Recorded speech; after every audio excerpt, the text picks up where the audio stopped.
Buenos días, buenas tardes, buenas noches y bienvenidos al capítulo 2 de la cuarta temporada de La Huella OVNI. Y hoy vamos a estar con dos temas realmente sorprendentes y después una experiencia en primera persona que gracias por seguir enviándolas. Primero vamos a hablar del incidente de la isla Trinidad, un incidente de Brasil de la década del 50 ocurrido sobre un buque de la Armada de Guerra, fotos, pruebas y una polémica que sigue hasta el día de hoy. Después vamos a responder una pregunta que, si bien no tiene que ver directamente con el fenómeno OVNI, creo que es un tema que nos fascina a todos quienes lo hemos investigado y lo conocemos. Me preguntaron quién fue Jacobo Greenberg, así que vamos a hablar de muchos de los misterios de este científico mexicano que desapareció en 1994. Así que prepárense, creo que va a ser un capítulo genial. Primero, antes de empezar, les dejo la información para que puedan comunicarse conmigo. Mi Instagram es @JorgeLuisSoficial, @JorgeLuisSoficial.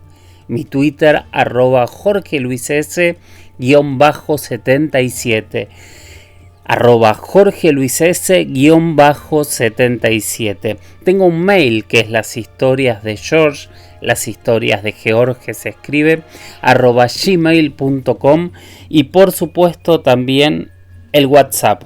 El número de WhatsApp para enviar experiencias es más 54 911 60 45 41 50, más 54 911 60 45 41 50. A estos datos me envían preguntas, dudas, comentarios, temas de los que quieran que sigamos indagando, y también audios con sus experiencias en primera persona o experiencias que quieran compartir, tal vez de un ser cercano, algo que alguna vez les hubiesen contado. La dinámica de estas experiencias en primera persona no es analizarlas, no es entenderlas, no es escucharlas, no es buscar una explicación, sino simplemente y con mucho respeto, el objetivo es que todos podamos escuchar, compartir y tal vez empezar a encontrar coincidencias. Recuerden que este es un espacio en donde no creemos en las verdades absolutas y nos vamos a regir por las preguntas, escuchando absolutamente a todo el mundo. Así que, si les parece bien, envíen todas las preguntas y comentarios que tengan, y también, por favor, compartan el espacio y pongan seguir en donde lo estén escuchando. El incidente de la isla Trinidad. Yo les cuento que fue un incidente que yo investigué mucho allá por el 2010, si no me falla la memoria, cuando empecé con una serie en History Channel que se llamaba, y se sigue llamando porque todavía se sigue pasando, Contacto Extraterrestre. Yo recuerdo que cuando empecé a investigar para esa serie, el objetivo que yo tenía era buscar casos que de alguna manera pudiesen construir un relato histórico del fenómeno OVNI en nuestro continente. De hecho, el primer nombre que tuvo la serie Contacto Extraterrestre fue justamente con el que hoy nos identificamos acá, La Huella OVNI, porque yo quería ir encontrando esas huellas a lo largo de la historia que nos hablasen del fenómeno. Encontré casos súper antiguos, por supuesto, que ya lo hemos hablado, algunos otros no, del pasado, de las primeras sociedades que hubo en América, de casos en toda la época de la conquista española, y así a lo largo de los años. Pero cuando nosotros llegamos a las últimas décadas del siglo XX, es donde nos empezamos a encontrar con un fenómeno que se hace cada vez más fuerte, ¿no? 1947 es donde el fenómeno ya pasa a llamarse como platillo volador, y a partir de ese momento es donde se empieza a hablar en todos lados, y de hecho empiezan a aparecer recortes periodísticos en diferentes lados. Bueno, este caso es muy particular y, como les decía, muy polémico. Ocurrió en el verano de 1958, el 16 de enero, en una isla, que es la isla Trinidad. La isla Trinidad es parte de Brasil, es parte del estado de Espíritu Santo, pero está a más de 1000 kilómetros del continente americano, hacia el lado, por supuesto, del Océano Atlántico, ya que Brasil no tiene costas en el Océano Pacífico. Y en esta isla, que es un archipiélago de islas volcánicas, en esta isla hay muchos volcanes, pero no se ha detectado actividad volcánica por miles y miles de años. Sí se han encontrado elementos únicos, de hecho se han encontrado un tipo de piedras que solo se han hallado en este lugar. Pero ese no es nuestro tema y no es a donde nos queremos dedicar en este momento. Sino que queremos hablar de lo que ocurrió en un barco. El barco en cuestión del que estamos hablando era el Almirante Saldaña, que era un barco oceanográfico que estaba en medio de un trabajo de investigación en torno a que justamente en el 58 era el año geofísico internacional. Y cuando están partiendo de la base de Isla Trinidad, ocurre este evento que hasta el día de hoy llama mucho la atención. Yo esta noche voy a colgar las fotos para que ustedes las vean, pero tengan en cuenta que estas fotos se tomaron ese 16 de enero a horas del mediodía, desde la cubierta de este buque militar brasileño. Quien tomó las fotos justamente fue el fotógrafo oficial que viajaba en este buque, cuyo nombre era Baraúna, y ahí es donde empieza el debate, porque lo que él cuenta es que estaba tomando algunas fotos y de golpe vio un objeto muy extraño que salía detrás de los volcanes en la isla y se acercaba hacia la posición del buque. Él en su momento dijo que hubo más de 50 testigos. Hubo varios testigos que confirmaron que vieron el objeto. Después el capitán dijo que solo habían sido 8 testigos y que muy pocos de esos 8 testigos se habían animado a dar una declaración pública, pero lo cierto es que hubo más testigos y Baraúna no fue el único testigo. Lo que cuentan es que tomó esta serie de fotografías. Dicen que fueron 4, por lo menos 4 fueron las conocidas. Que después de tomar las fotografías habían preparado un camarote del buque. Bueno, en realidad no un camarote, sino en la enfermería del buque, donde se había hecho un cuarto oscuro, estos cuartos negros, en donde se revelaban las fotos que eran con película, o sea, rollos donde había que revelar el negativo para después hacer la fotografía, hacer el positivo. Bueno, cuentan que hubo 2 o 3 testigos. Acá hay un segundo debate porque dicen que el comandante del buque fue uno de los testigos que controló que no hubiese manipulación en ese momento. Años después el capitán dijo que él no había sido parte de los testigos, pero que sí hubo algunos oficiales que lo fueron. Bueno, la cuestión es que se reveló las fotos. En los negativos, que para quienes hayan vivido como yo la época de las cámaras fotográficas y hayan visto un negativo, estamos hablando de una especie de tira larga que debe tener 5 centímetros de largo por 6-7 de ancho cada foto, en donde se veía la foto sin los colores, sino que se veía como las formas, justamente lo que se llama un negativo. No lograron ver nada, pero cuando ampliaron las fotos a papel es donde dicen que apareció este objeto tan extraño que si ustedes ahora están viendo las fotos, me imagino que se estarán sorprendiendo tanto como yo, porque las fotos realmente sorprenden muchísimo y generan muchísimas dudas. Bueno, estas fotos causaron un revuelo tan grande que la prensa empezó a indagar e incluso el propio presidente de Brasil de aquel momento, Juscelino Kubitschek, ordenó que se realizara una investigación para entender qué es lo que estaba ocurriendo. La verdad que si hubo una investigación formal desde las fuerzas aéreas o desde la Marina, debería haber sido de Brasil. Al día de hoy yo no he tenido los informes en mi mano, pero sí también sabemos que las fotos llegaron a la oficina de la Fuerza Aérea de Estados Unidos, que investigaba en aquel momento el fenómeno OVNI. Y sí, claro que estamos hablando del proyecto Libro Azul. La investigación del proyecto Libro Azul fue bastante taxativa. Ellos consideraban que no veían esas fotos como reales porque veían una luz extraña o una falta de sombras en el objeto, sobre todo en relación a todo lo que había alrededor.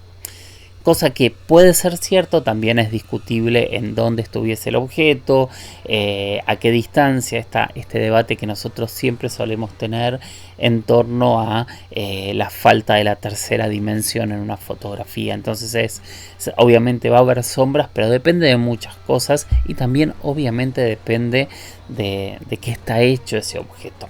Pero bueno, la definición y el planteo de la Fuerza Aérea de Estados Unidos a través del proyecto Libro Azul es que ellos no consideraban esas fotos fiables.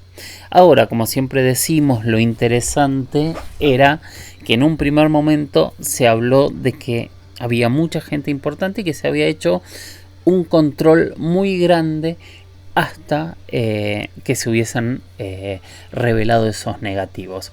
¿Se podía trucar una foto después? ¿Se puede trucar una foto cuando se hace el positivo, cuando se hace la copia, cuando se imprime? Sí, claro. Y ahí es donde empezó a partir una teoría que en realidad partió de familiares cercanos a Baraúna, de amigos, de diferentes personajes que también sospechosamente o extrañamente empezaron a hablar después de su muerte, en donde planteaban que en realidad él en algún momento había colocado 2 cucharas superpuestas y que esas 2 cucharas pequeñas de té era lo que daban la forma del platillo volante que veíamos impreso en las fotos.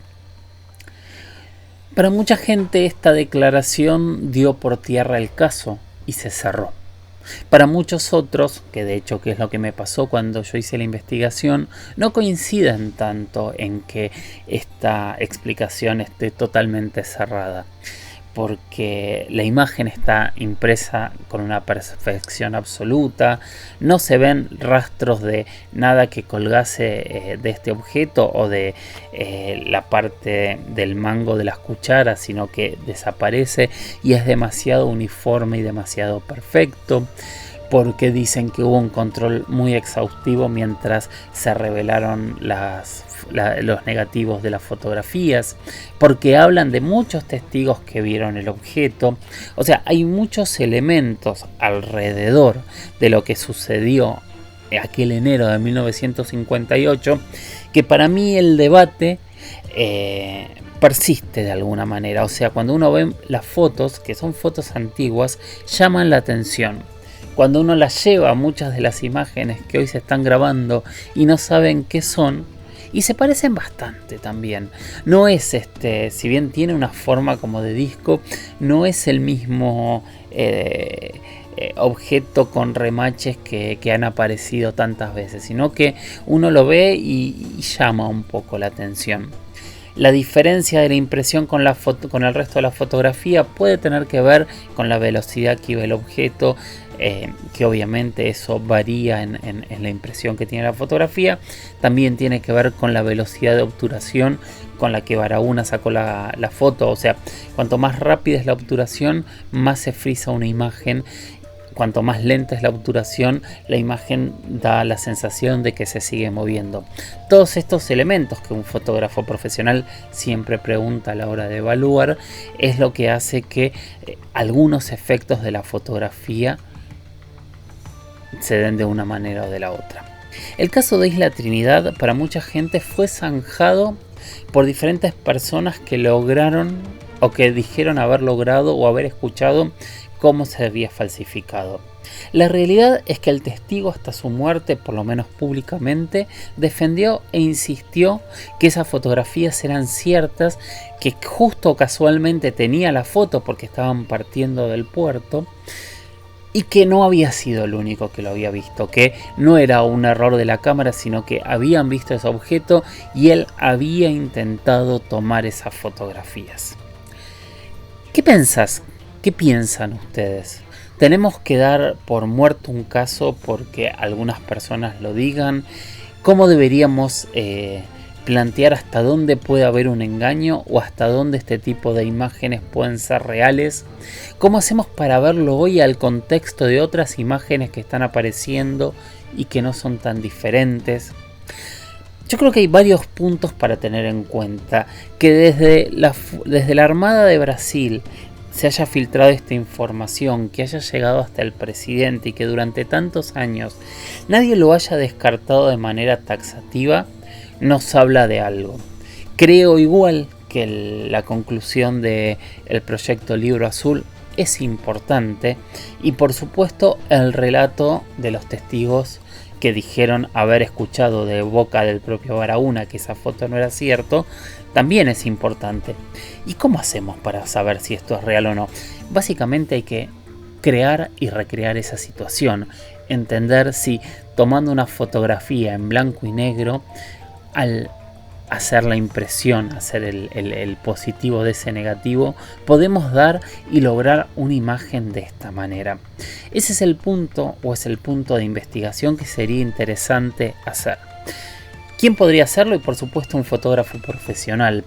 Yo he hecho muchas pruebas de objetos extraños para tratar de entender si era posible replicarlos. Muchas veces lo he logrado, otras no.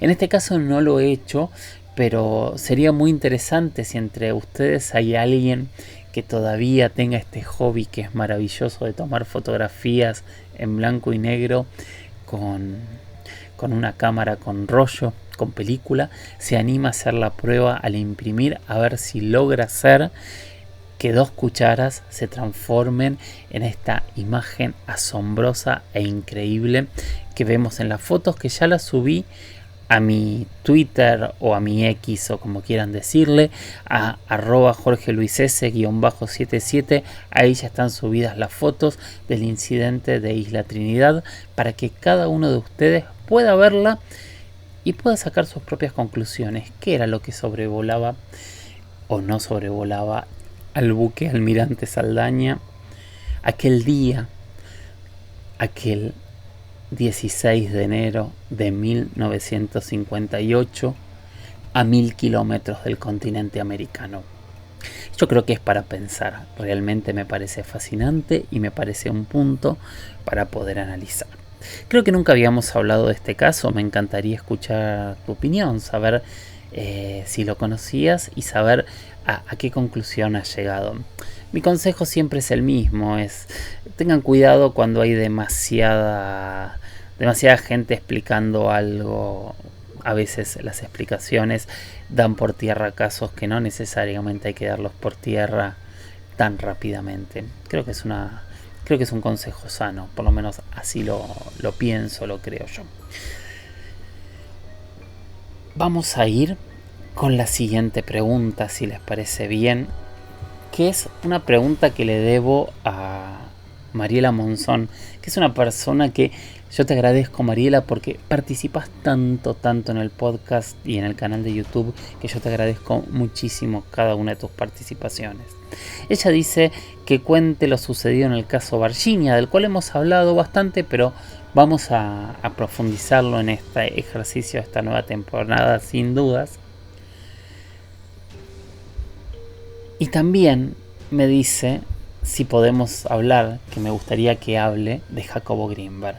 Y te voy a tomar esta segunda parte de tu pregunta hoy, Mariela, para hablar de este señor. Y otra vez, antes de hablar del señor, hoy estoy autorreferencial, les pido disculpas. Les voy a contar cómo conocí yo a Jacobo Grinberg y qué es lo que pasó. Cuando nosotros empezamos a trabajar y a pensar en la primera temporada de Inexplicable Latinoamérica, empezamos a bucear temas. Yo les cuento en mis computadoras y en mis discos rígidos, tengo varias carpetas que se llaman proyectos. Y son proyectos que hace 20 años que investigo. Ahí tengo archivos y archivos hablando de peyote, de ayahuasca, de diferentes dioses americanos, de María Sabina, de no sé, de zombies, de muertos, de vampiros, de historias de vampiros en América, de diferentes monstruos, de criptozoología, de casos ovnis, de lugares sorprendentes como el Valle de Santiago, que también vamos a hablar en estos próximos episodios. Nada, tengo miles y miles. Pero no tenía nada de Jacobo Grinberg. De hecho, yo hasta el año 2020 no conocía su historia. Y decidimos hacer un capítulo que terminamos titulando algo así como Desapariciones extrañas. Con cuidado, porque también en nuestro continente tenemos historias tristes de desapariciones. En este caso estamos hablando de desapariciones misteriosas. Y ahí hablamos de Teotihuacán y de la desaparición de toda la población de esta ciudad, que supo tener más de 250.000 personas. Hablamos de las extrañas desapariciones en el Triángulo de las Bermudas. Y nos encontramos con un caso que para nosotros nos sorprendió la repercusión que tuvo. Que aparte fue el capítulo 1, que fue Jacobo Grinberg. ¿Por qué digo que tuvo repercusión? Porque antes de que saliese Inexplicable había muy poquitos videos que contaban la historia de Jacobo Grinberg. A partir de 2020 Internet se llenó de videos, los periódicos se llenaron de noticias y muchísima gente empezó a contar y hablar de este tema. Obviamente ya había un documental espectacular que se hizo también para el 2019-2020, si no me falla la memoria. Había una película que todavía no está, pero que está trabajando la familia, que me parece un tema asombroso. No quiero decir que era un tema desconocido, pero desde el público en general, a partir de lo que hicimos con History, yo pienso, puedo equivocarme también, que el tema volvió a estar en el candelero. De hecho, me pasa incluso hoy de gente que me pregunta por Jacobo Grinberg y me cuentan que lo primero que vieron fueron en Inexplicable, incluso gente que no sabía que yo hice Inexplicable. Jacobo Grinberg. Jacobo Grinberg fue un científico mexicano que tuvo varias cualidades, pero vamos a empezar por el principio. Él nació en 1946, el 12 de diciembre, y después de algunos temas familiares, él decidió empezar a estudiar la mente. Entonces estudió psicología en la UNAM, en la Universidad Autónoma de México, y después se fue a perfeccionar e hizo un doctorado en Nueva York y terminó siendo neurofisiólogo y psicólogo, por supuesto. Pero él pasa a la historia porque él decide tratar de entender y analizar hasta dónde llega el poder de la mente. Y para eso va a trabajar con el método científico. En 2 laboratorios diferentes, en 2 universidades distintas, él empezó a trabajar intentando comprender si había algo de verdad y si había algo extraño, especialmente en el chamanismo, en la parapsicología, en la manipulación de la conciencia, en los estados alterados de conciencia. Empezó a trabajar con todo lo que está más allá de lo que podemos entender. Y si bien trabajó con muchos chamanes, escribió más de 50 libros, claramente su investigación primordial, o su primera investigación, o su investigación más importante, se dio con una chamana mexicana que se llamaba Bárbara Guerrero, que pasó a la fama por su apodo, Pachita, que era una mujer que desinteresadamente en Ciudad de México se dedicaba a curar gente en la colonia Roma, de una manera extraña, de una manera donde no utiliza, donde ella decía que hacía cirugías astrales, o sea, cirugías en donde ponía la mano, cambiaba órganos, corregía elementos que estuviesen mal, entre otros tipos de sanaciones. De hecho, lo que ella contaba es que en el momento que ella entraba en consulta, era poseída por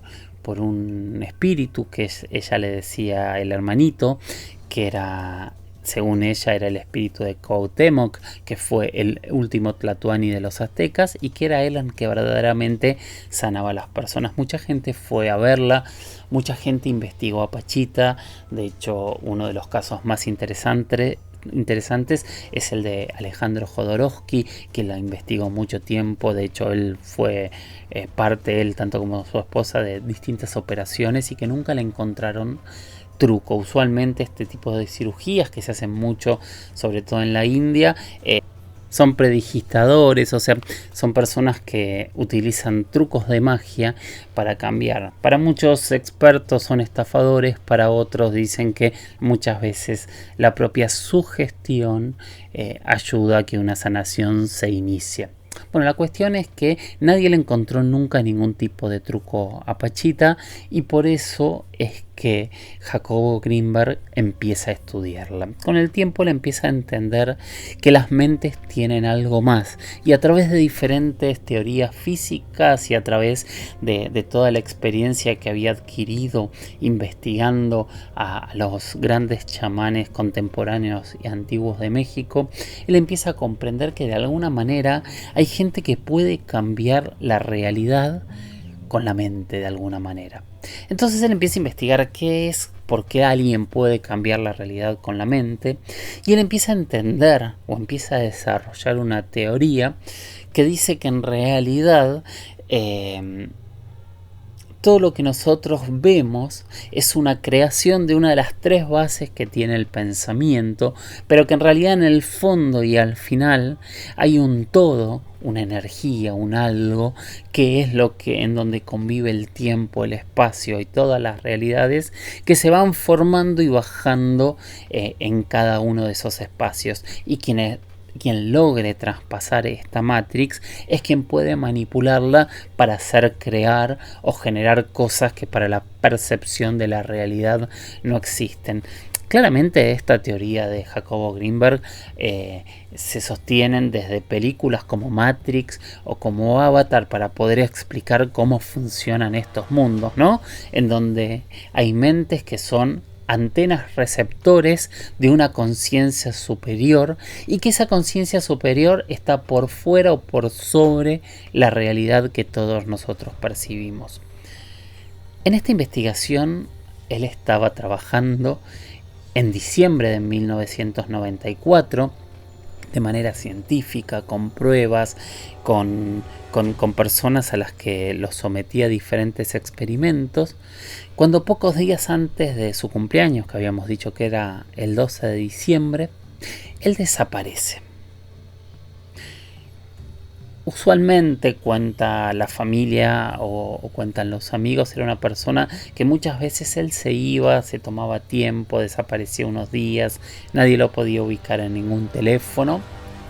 Así que primero no se preocuparon, pero con el correr de los días, la familia y los amigos empezaron a preocuparse porque él no aparecía. Y más se preocuparon cuando fueron a su laboratorio y encontraron que estaba todo revuelto y que sus estudios habían desaparecido. Con el tiempo la policía empezó a investigar. El caso se volvió un caso policial muy fuerte que hasta el día de hoy, 3 de marzo de 2024, cuando estoy grabando, no ha tenido respuesta. Las teorías de qué pasó con Jacobo Greenberg son muchas.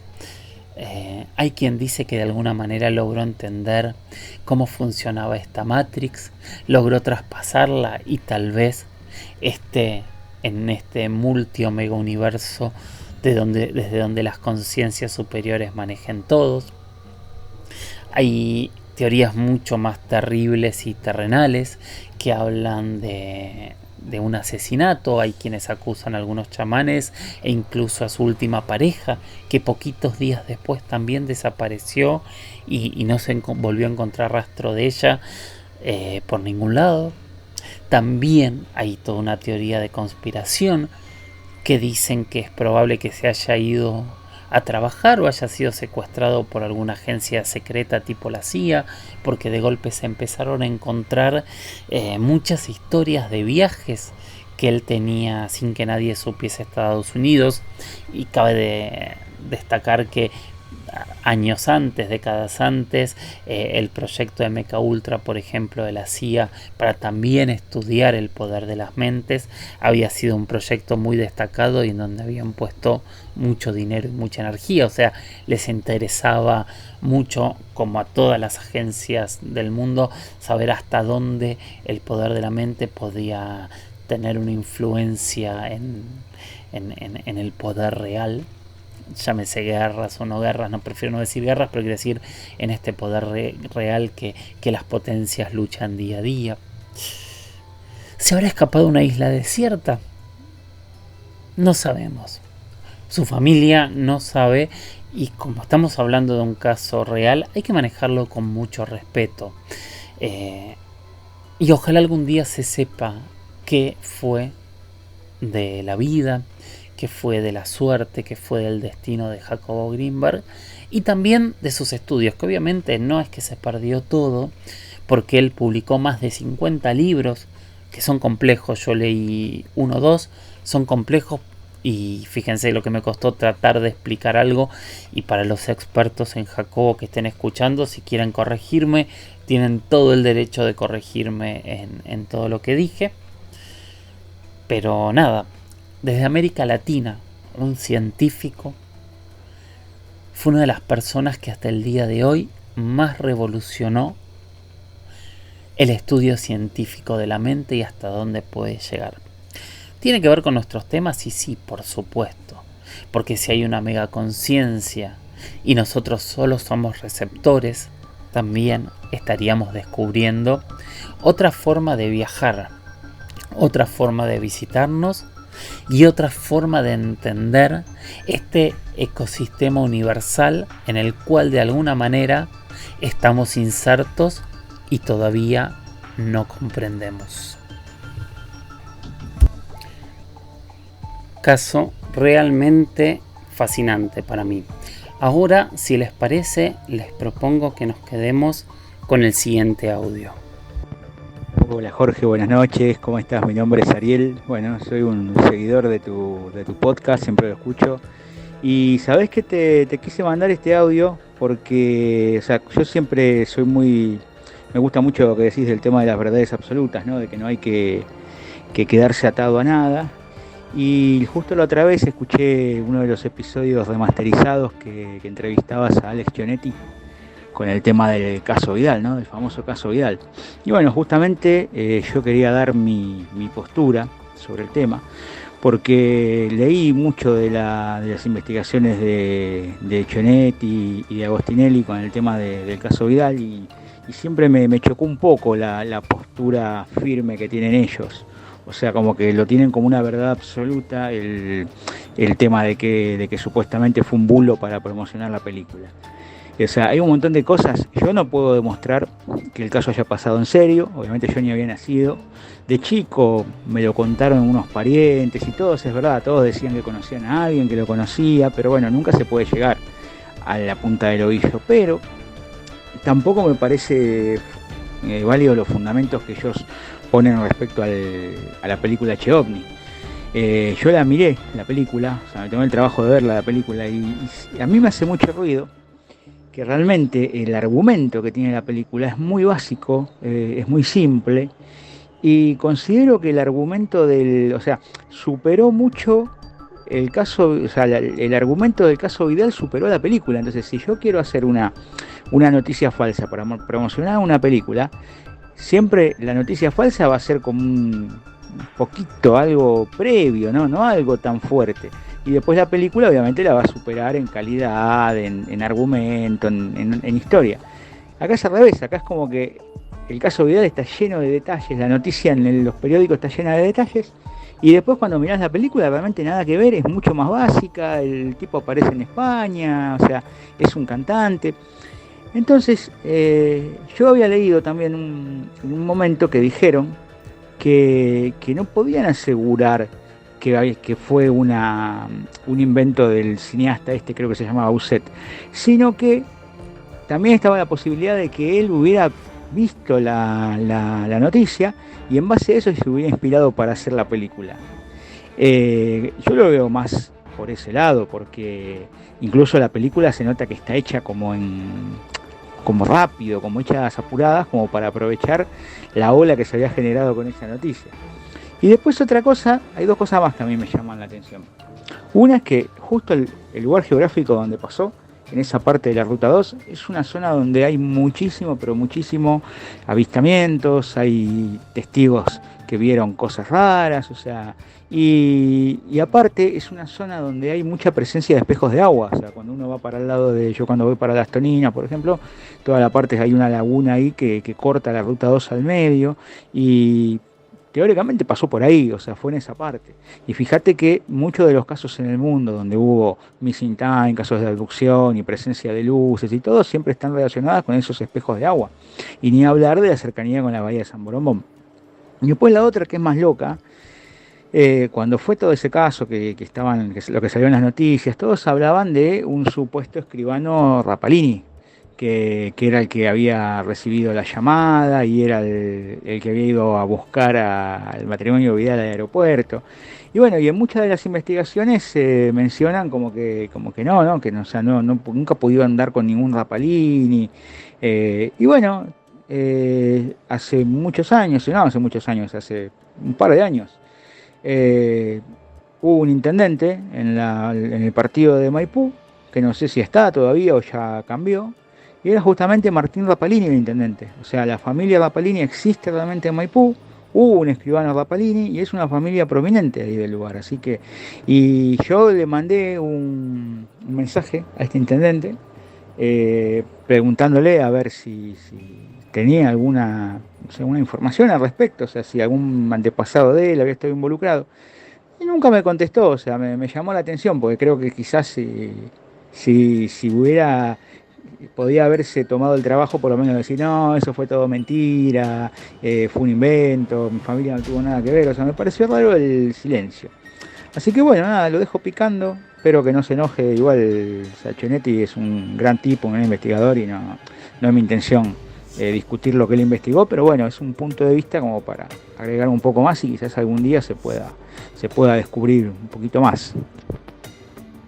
Gracias, Ariel. La verdad es que creo que no habíamos recibido mensajes de este tono y me pareció súper válido, súper interesante, así que agregamos a experiencias en primera persona y experiencias en tercera persona este concepto, ¿no? Si quieren o tienen algún tipo de conclusión distinta, algún tipo de debate sobre lo que hablamos, es un espacio también donde está buenísimo que ustedes participen. De verdad, gracias, Ariel. Ariel me mandó un audio a mi WhatsApp, que es el 54 911 60 45 41 50. Recuerden, síganme en redes, en Instagram soy @JorgeLuisS oficial, en Twitter soy @JorgeLuisS_77, en donde ya están subidas las fotos de Isla Trinidad con el hashtag La Huella OVNI, y le voy a poner hashtag episodio 2, yo pongo siempre S04 E02 para saber cuál es el episodio.